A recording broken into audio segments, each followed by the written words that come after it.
Tikamgarh collector विवेक श्रोत्रिय की संकल्प से समाधान जन सुनवाई में खिल उठे लोगों के चेहरे, आंखों से छलक उठे खुशी के आंसू।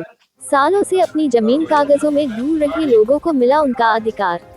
रिकॉर्ड में त्रुटि होने से मालिकाना हक से वंचित थे लोग। सालों से कार्यालयों के चक्कर लगा रहे लोगों की आंखों में छलक उठे खुशी के आंसू। दिगोड़ा में रात तक लगा रहा एक साथ कलेक्टर, एसडीएम, तहसीलदार कोर्ट। कलेक्टर विवेक श्रोत्रिय की उपस्थिति में दिगोड़ा में अभिलेख सुधार के 77 आवेदनों का हुआ निराकरण।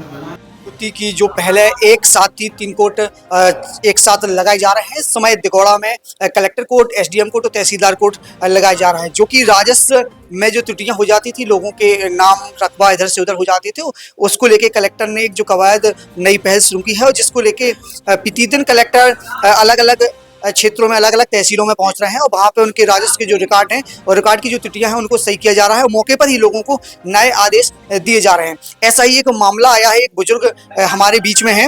बता दें कि बुजुर्ग आज 65 से 70 साल की उम्र तक पहुंच गए हैं और अभी तक इनको अपने जमीन का मालिकाना हक नहीं मिल पाया था, लेकिन अब कलेक्टर की पहल से आज खुद जमीन के मालिक बने हैं और इनके आंखों में जो खुशी के जो आंसू हैं आज वो स्पष्ट नजर आ रहे हैं। तो कलेक्टर साहब ने बहुत ही अच्छा को हमारा। क्या नाम है दादा? गोकल नाम है। किस गांव के रहने वाले? दादा, इसके पहले आप लगातार ऑफिसों के चक्कर लगा रहे थे, तो कितने साल से परेशान? 2-3 साल से लगाया थी साहब। ऑफिसों के चक्कर लगाने में समय का खर्च होता है और पैसे का भी बहुत सारा अपव्यय होता है लगातार, और इस सब की बचत हुई है। हाँ, तो हमारे कलेक्टर साहब ने बहुत कुछ कहा था। अब कोई रिकॉर्ड में आपकी अब तो कोई समस्या नहीं है? तो क्या कह रहे कलेक्टर साहब ने कि पटवाई से की नकल दे देना, तुम बना के नकल कैसे दे दे। सुमन लाल है। कौन से गांव की हो? बरमाड़ा। अच्छा, क्या समस्या थी आपकी, जो समस्या का समाधान? 1.5 एकड़ जमीन ट्यूशन की नाम कर दी थी। कब हो गई? 2008। कैसे? कंप्यूटर की नकल निकली से पता लगा कि दूसरे के नाम चढ़ी, तो फिर परेशान हो गए थे? परेशान तभी से तो परेशान हो गए। कितने साल से? 6 साल से तो आवेदन नहीं लगा, तो चक्कर काट रहे थे और 6 साल में पीएससी करते हैं। फिर कैसे निराकरण? जी आज कलेक्टर साहब ने बोलवा था। दो ही समस्या है, तो मतलब कलेक्टर की जो पहल है उसको क्या कहेंगे आप? मतलब एक साथ समस्या का निराकरण कर रहे हैं, कैसा है जी? बहुत अच्छी बात है सर, जनता को परेशानी नहीं है। अच्छा, क्या समस्या थी जो आपका निराकरण कोर्ट में आया? जब हती कि हमारी दूसरे ने जमीन करा ली थी काका के लड़का ने रामचंद्र। कैसे? कुशवाहा ने। अब वो ये मालूम नहीं थे भैया हमको कि कैसे करा ले, किसने कर दिया। आपके नाम की? हमारे नाम की। अच्छा। हमने दूसरे की बटौता वाली हिस्सा की ली जमीन, तो फिर में निकली 8 महीना से। 8 महीना से पूरा है। अब आपकी जमीन आपको वापस मिल गई है? हाँ, मिल गई है। तो खुश हो कि नहीं हो? हाँ, खुश है सर। लक्ष्मण घोष।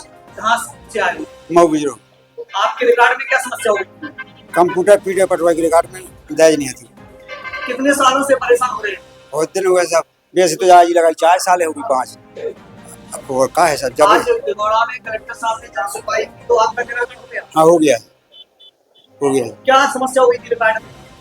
दर्ज नहीं आती, सब नाम हमारा, वो कुछ नहीं आती।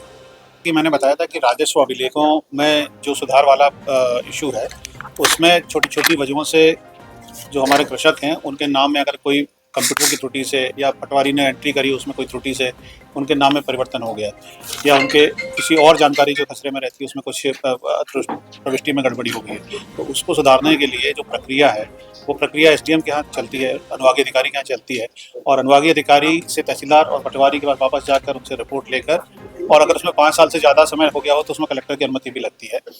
तो इस प्रकार विभिन्न 4-5 जगहों पर प्रकरण चलते रहते हैं और लोग परेशान होते रहते हैं कि हमारा प्रकरण कहाँ चल रहा है। तो इन सभी चीज़ों को जब संज्ञान में लिया गया है तो ये सबसे उचित पाया गया कि अगर पटवारी, तहसीलदार, अनुभागीय अधिकारी और कलेक्टर सभी लोग अगर एक ही स्थान पर बैठे रहें तो एक ही दिन में इनका निराकरण हो सकता है।